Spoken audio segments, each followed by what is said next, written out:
மதிப்பதில்லை, குடிப்பது, பல விதமான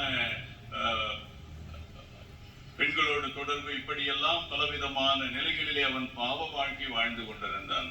அவன் நினைத்தான், நான் இப்படியெல்லாம் வாழ்ந்து கொண்டிருக்கிறேனே, எனக்கு நரகம்தான் என்று எல்லோரும் சொல்லுகிறார்களே என்று சொல்லி அவன் உறங்க போனான். எனவே அவன் ஒரு கனவு கண்டான். கனவு காணுகின்ற பொழுது நரகம் என்று, நரகத்திற்கு அவன் இறந்த பிறகு நரகத்திற்கு செல்லுகின்றான். நரகத்திற்கு செல்லுகின்ற பொழுது அங்கே பார்த்தால் அவனுக்கு அருமையான உணவு படைக்கப்படுகிறது. இதுதான் நீ இருக்க போகின்ற மாளிகை என்று சொல்லப்படுகிறது. இதுதான் நீங்கள் வாழப் போகின்ற இடம் என்று சொல்லப்படுகிறது. உனக்கு பூங்கா இருக்கிறது, சுற்றி பார்ப்பதற்கு, நீ செல்வதற்கு வாகனம் இருக்கிறது என்றெல்லாம் அங்கே சுட்டி காட்டப்படுகிறது. பூமியிலே நமக்கு தவறான தகவல் சொல்லி இருக்கிறார்கள். நரகத்திலே இப்படியெல்லாம் வசதி இருக்கிறதா என்று சொல்லி இன்னும் அவன் பாவ வாழ்க்கை வாழ ஆரம்பித்தான். உண்மையிலே ஒரு நாள் அவன் இறந்து போனான். இறந்து போன பிறகு நரகத்திற்கு சென்றான்.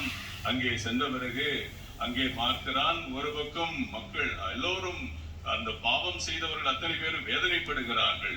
ஒரு பக்கம் அவன் கொலை செய்யப்படுகிறார்கள், ஒரு பக்கம் நெருப்பிலே சுட்டரிக்கப்படுகிறார்கள், ஒரு பக்கம் கைகால் அறுக்கப்படுகிறது. இப்படியெல்லாம் அவர்கள் பாவத்திற்கேற்ப தண்டனை பெற்றுக் கொண்டிருக்கிறார்கள். அப்பொழுது அந்த நரகத்தில் உள்ள தலைவனிடம் இவன் கேட்டான், ஐயா, நான் ஒரு நாள் கனவு கண்டேன், உண்மைதான். கனவு காணுகின்ற பொழுது இங்கெல்லாம் மிகவும் வசதியாக இருப்பதாக கனவு கண்டேன். ஆனால் இங்கே வருகின்ற பொழுது இவ்வளவு துன்பம் இருக்கிறது இந்த நரகத்திலே என்று சொல்லுகின்ற பொழுது அந்த தலைவன் சொன்னானாம், நாங்கள் மார்க்கெட்டிங் பண்ணுவதற்கு, ஆட்களை பிடிப்பதற்கு இப்படித்தான் அட்வர்டைஸ்மெண்ட் கொடுப்போம். எனவே நீங்கள் தான் ஜாக்கிரதையாக இருக்க வேண்டும் என்று சொன்னானாம். இயேசுவில் உள்ளவர்களே, நாம் நரகத்துக்கு செல்வதற்கான வாய்ப்புகள் நிறைய கொடுக்கப்படுகின்றன, விளம்பரங்கள் நிறைய கொடுக்கப்படுகின்றன. ஆனால் நாம் எந்த பாதையை தெரிந்து கொள்கிறோம்?